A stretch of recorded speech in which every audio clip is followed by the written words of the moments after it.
Hello, hello, hello. This is David from David's Way to Health and Fitness once again. My friends, I got turned on to a book recently that I just had to do a book review on for you. The book is The Naughty Diet, and the author is Melissa Milne. She used to be a South African supermodel. The Naughty Diet. I thought about this. I'm like, good Lord, a naughty diet. Well, that in itself says that you're going to be able to cheat at what you're doing. It's the whole premise of this thing on the front cover. The front cover, all right. It says the 10-step plan to eat and cheat your way to the body you want. Y'all want to buy a bridge? That right there, just this stinking cover right here, okay? Shit ought to be enough to tell you to leave it on the shelf in the bookstore. It's not worth it, even if it's for sale. Just leave this stinking book on the shelf.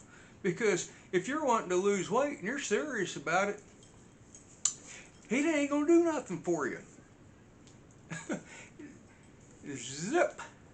Not a thing. This book, if you follow this book, it's gonna, you're just gonna be another one of the statistics of the 95% of diet failures. I promise you this. Look, if you got a problem with your weight, you ain't helping yourself by cheating on a diet. You're not helping yourself in the least. If you have a problem with your weight, seriously, you got to change your lifestyle. You got to change the way you eat. You got to rethink the way you live. That's just a simple fact. You can think, oh, no, I don't. Well, you can think whatever you want, but 95% of people fail when they go on diets, and the reason why 95% of people fail when they go on diets is they do not change their lifestyle. That lifestyle's got to revolve around good nutrition and not cheating on the damn thing anymore. God, it couldn't be any. I don't know how a person can make it more plain and simple to understand. You can't cheat your way to a good figure if you don't have one right now. Nope, can't think of a way. So yeah, I read this book cover to cover, and man, I'll read a little bit to you. She begins this thing by basically telling about herself, but relating it as another young woman talking to a couple on the beach about how her husband wasn't turned on to her and didn't want to have sex with her because she was too fat.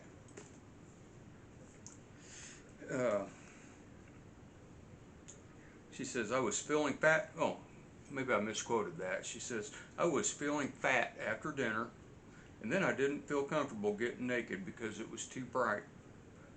When I pulled away, he lost his patience, and then he lost, well, you get the picture.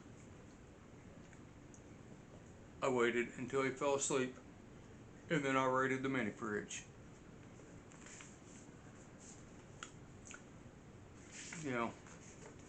One of the things that Miss Milne discusses in the book, and I'll give her credit for this, she talks about body dysmorphia and how it affects a lot of people. Being a supermodel, you know the body dysmorphia is going to be an issue with a lot of those folks that are involved with men as well as women. This is going to be almost a given. I mean, they're being held up to an unrealistic, ridiculous high standard that's usually not even natural, for the normal person. Um, and that body dysmorphia, I mean, we know anorexics, sadly have body dysmorphia in a bad way. Professional bodybuilders, a good percentage of them have body dysmorphia. They call it bigorexia now. They get obsessed on one single little muscle or something somewhere. They just have to improve. So, she does make some realistic points on body dysmorphia, and we can't discount body dysmorphia and how it affects people at all, because it's a serious problem. But that being said, giving her credit for that, the rest of this book, it's just a recipe for failure for you.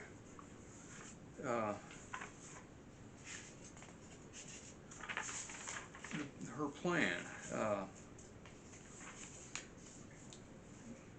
She goes through, she cherry picks some stuff from some studies and stuff. If you decide you want to buy the book, what I would recommend you do is actually go to these cherry picked studies and references that she gives, and actually go read what they say. But going back to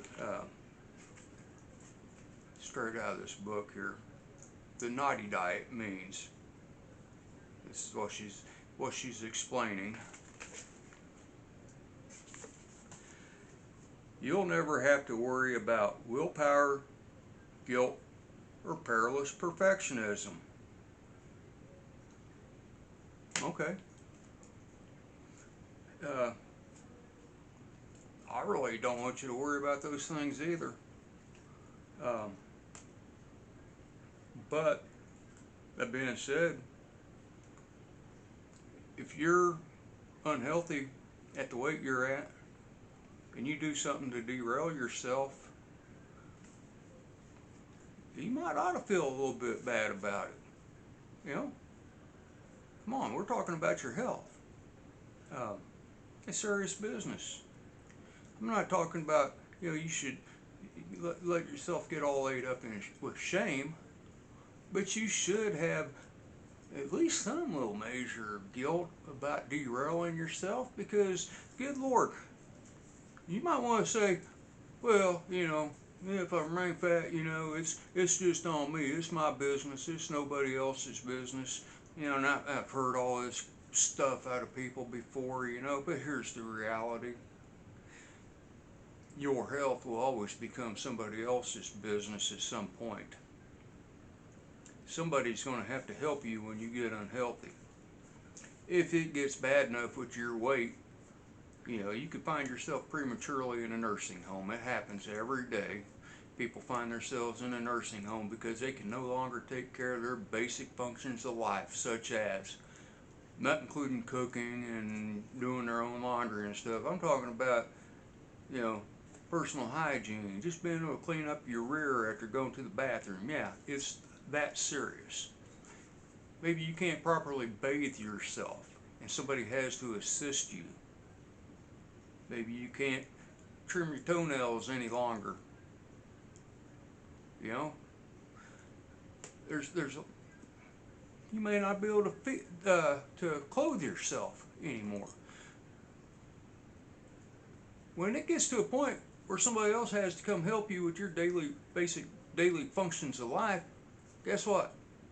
At that point, it becomes the business of somebody else. So, if you're not doing your best to be healthy, you should ought to feel a little bit guilty when you quit trying and you allow yourself to get derailed. She goes on to say, you'll never have to feel like you let yourself down. That just goes back to the first point I'm making. I'm not talking about, curling yourself up into a ball and feeling horrible. But, basically what I'm saying, is you got to have some type of moral compass that you just apply, to your own well-being. Does that make sense? You know, you want to know that you keep going in the right direction, towards getting a healthier body. And, if you don't care about your health, well, what in the world does being able to get into a bathing suit mean, or who cares, if your body's not healthy, it don't matter what you weigh, you ain't gonna look good in a bathing suit. You be skinny fat. Skinny fat don't look good in a bathing suit. She says you'll never have to feel bad about what you ate.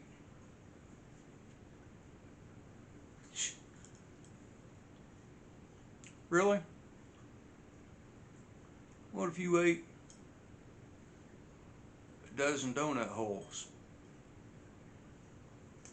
You bought a couple packages or maybe a bag of powdered sugar donuts, and you chomp them suckers down with a big glass of chocolate milk. Hey, if you're trying to lose weight, or if you're serious about wanting to try to lose weight, and you go do some stuff like that, you ought to feel bad about what you ate. That's all empty calories with no nutrition. That stuff ain't doing nothing for you. It's not giving you any kind of nutrition. So maybe you ought to feel a little bit bad. And she says, and you'll be your healthiest, happiest self ever. Yeah. You'll be your healthiest, happiest self. I can't even begin to go with how absurd that is. Look, when you're eating trash food, yeah, you feel good in the moment, okay? You feel good in the moment. Heck yeah, if you're eating, big old large meat lovers pizza and drinking beer and eating hot wings, and then you go out for some ice cream afterwards and stuff, yeah, you're enjoying the moment. But how much are you enjoying the moment when you're having to jam a insulin needle into your belly? Are you enjoying it then? How much are you enjoying yourself when they're having to whittle off your big toe because you got diabetic ulcers that just won't heal? Or maybe they just absolutely just go ahead and chop off your leg. This stuff happens every day. How happy are you going to be then? How happy are you going to be when you continue being overweight, and then you gain even more weight and more weight because your butt keeps on cheating on your diet, and next thing you know, you had troubles with breathing, and maybe a hiatal hernia, acid reflux, just all kinds of crap. How happy do you feel if you get acid reflux and you wake up in the middle of the night feeling like you're getting ready to drown on stomach acid? Yeah, it's real fun. I've been there. I have been overweight. I have been 70 pounds heavier than I am right now. I know. I've been there. And listen, when you're eating a bunch of junk food and you're getting the cravings, and you feel like you gotta sneak off like a damn junkie or something to go get your fix of junk food, you ain't feeling good about yourself then either. So, her entire premise is just a load of crap.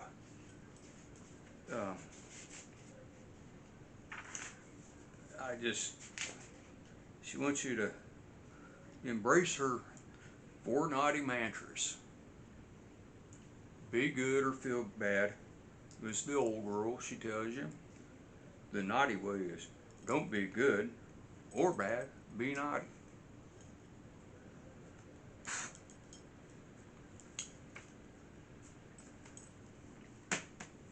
What do you even say to that? Go ahead. If you ain't serious about getting yourself healthy and losing some, getting yourself to a healthy body fat percentage, just do whatever the heck you want. Who cares? It's on you, right? Except it's not. One day it'll be on your caretaker.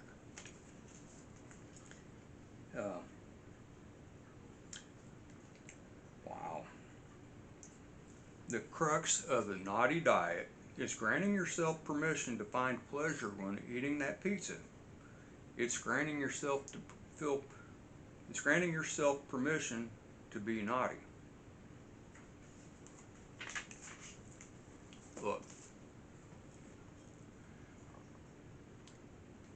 if you sit down and you're reasonable in the way you eat, and you just have, a slice, normal size slice of pizza, maybe two at the most, that's okay, nothing to feel bad about there. If you're making some kind of a healthy choice, there's nothing to feel bad about with eating that pizza. But the problem is, a lot of people, when they get a pizza, men and women, they could end up consuming half or better of a pizza by themselves, because pizzas are good. It's easy to gorge on pizza. You know this to be true as well as I do. If you have a weight problem, God, I used to be able to eat a whole large pizza by myself. If I had a slice or two left over, by God, I was eating those the next morning for breakfast. That's a tremendous amount of calories. It's far more than what like when I was doing it, it was far more than what I'd even eat in a day. And even just getting up and having the rest of it the next morning. If you're carb addicted, it's just so easy to do that, and she's kind of making a point there, that you shouldn't feel guilty about it or bad, but it's only if you're able to, if you keep yourself, within what you need, without, just absolutely blowing your calories for the day or whatever, that's not being naughty, that's just managing how you eat. Problem with a lot of us that's ever had a weight problem, I'm talking about me, or talking about you too. A lot of us that have weight problem don't know how to manage what the hell we eat. You can bank on that. If we were able to control what we eat, we wouldn't have weight problem. And a lot of that weight, not being able to control what you eat, you ain't having that problem with healthy foods, you're having that with carbohydrates. I guarantee you. You ain't sitting down and gaining weight by eating a bucket of Brussels sprouts. Nope, I don't think so. It's all them simple carbs that you're eating every damn day, spiking your insulin and your blood sugar and just throwing your body chemistry all out of whack.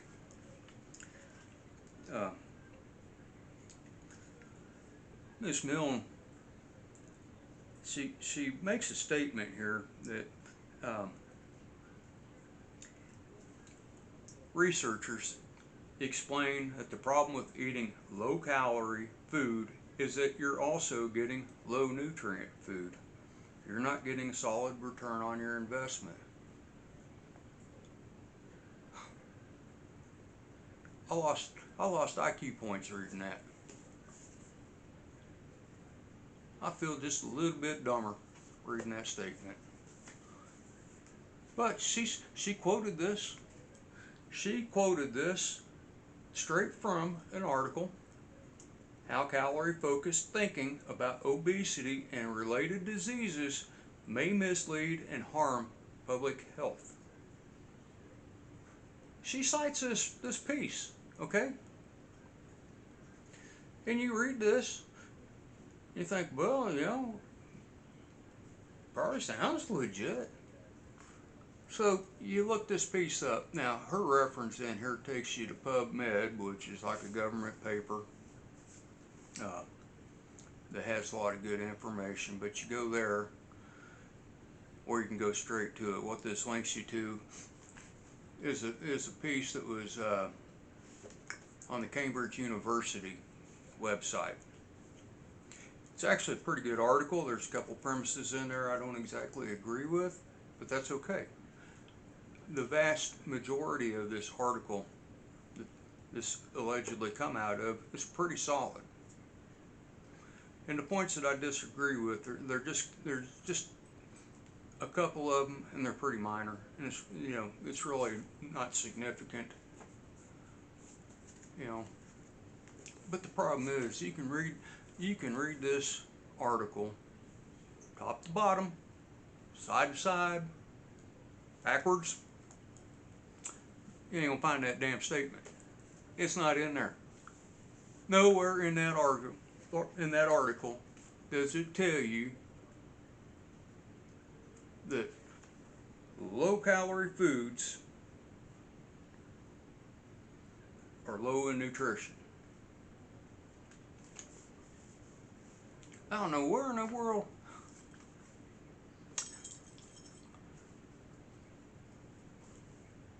I don't know where in the world she read that at. It's not in that article. So you got to be careful on what you believe out of people. She goes on in the next paragraph to tell you 72% of the women I surveyed said calorie intake affects whether you think you've had a good or a bad day, and a third of them admitted they count calories to feel in control.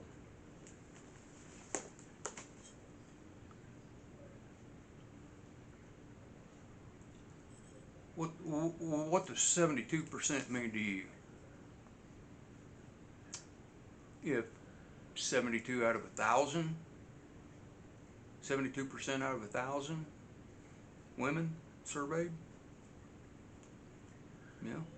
that'd be a pretty substantial number. 72% of 10,000, be even more substantial. 72% of 100, it's still probably a good field to, to base your thinking off of. But we don't know, It may only be 72% of 10 women that she surveyed.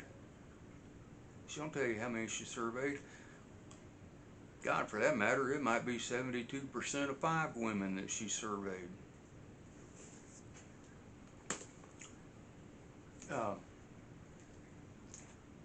You can make statistics say whatever in the world you want statistics to say. 72%. Hey, 90% of women I ever surveyed thought I was a pretty damn good looking man. Only, my mom and my wife think that, I'm not sure about the rest. But at least 72% of those two do.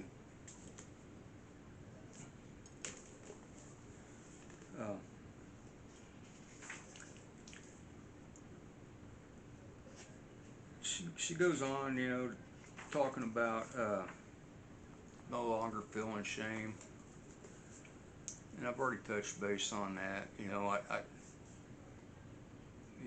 I know people get ate up with shame and guilt on things.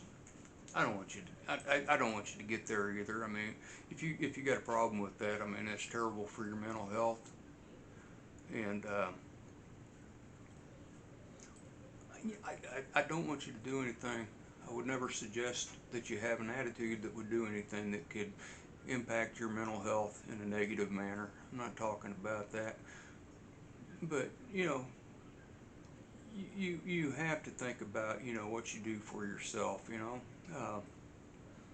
If you're not doing what's healthy for yourself, you should have some kind of a moral compass about how you conduct yourself. I'm not talking about putting yourself up on a pedestal. I'm just talking about doing right by yourself, trying to protect your health.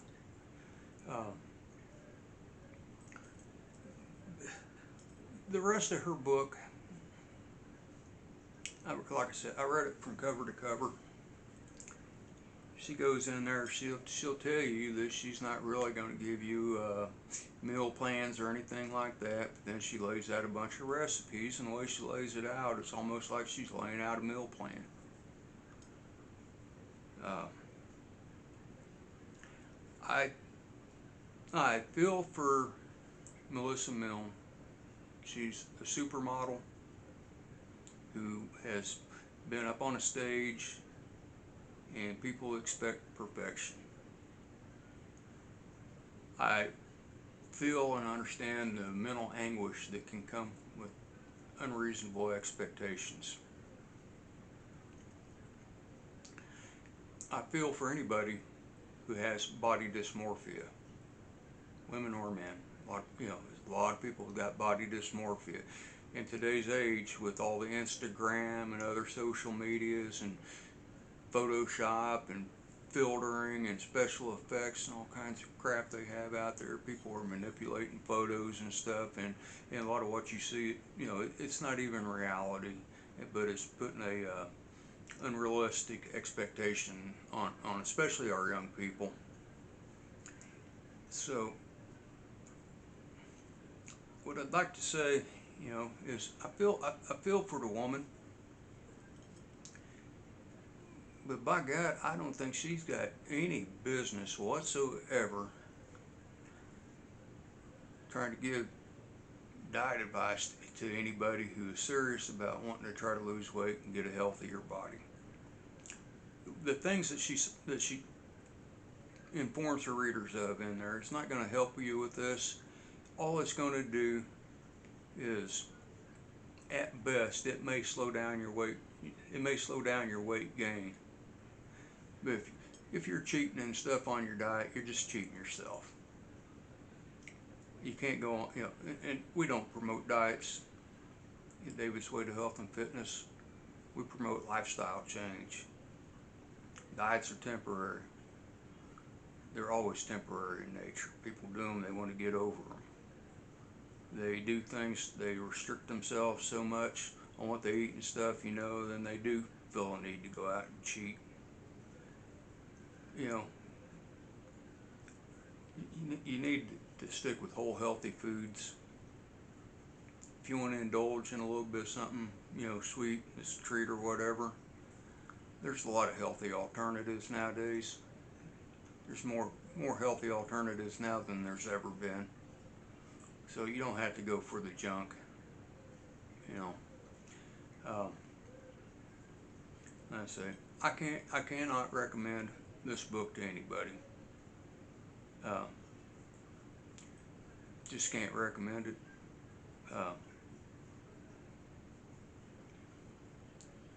Not even not even a little bit of it can I recommend. So that being said, honest to God, I wish the best for Miss Milne. I don't mean anything against the woman. I'm not trying to be insulting or anything by putting a pretty bad review on her book and making the statement that she doesn't have any business giving dietary advice if that's the kind of advice that she's going to give. I hope that whatever problems that she has with her body dysmorphia, eating disorder and stuff, I hope and pray that she finds some help and she figures out a way. But just don't waste your money on this book. I'm out.